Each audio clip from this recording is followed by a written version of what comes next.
My name is Teacher Rukia Hussein. I am an assistant principal in a Marusi primary school.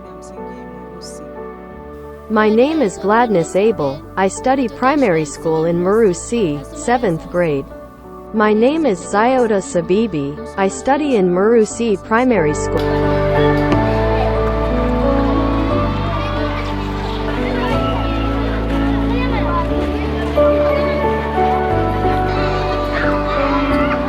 First of all, I would like to express my sincere thanks to this organization of Veritas for seeing the importance of come to visit this school and come to see our students and give them this education.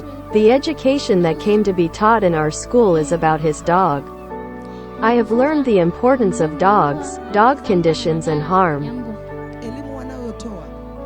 This education they provide points out the harm that can happen to those animals and humans in general. A dog should be loved and given all its necessary needs, such as shelter and food.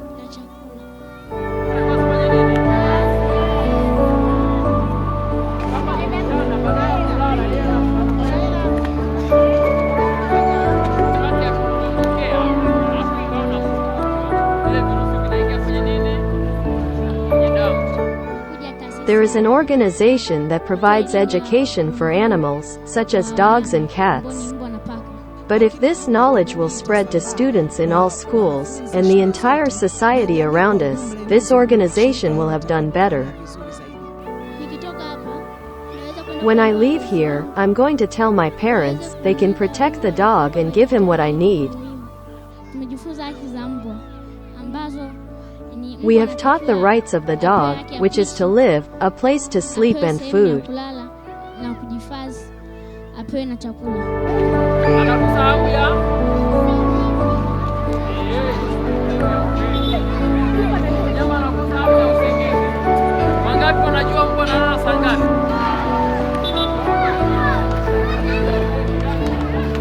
First of all, I would like to thank this organization of Veritas for coming to visit us. All the students have received that education. I will tell the parents, they can build an extra doghouse. If they find a dog that has no shelter, they can keep it. I tell this organization, which came to teach us, not to give up, by giving the importance of dogs. I thank you. I tell you not to give up on educating us about the importance of these animals.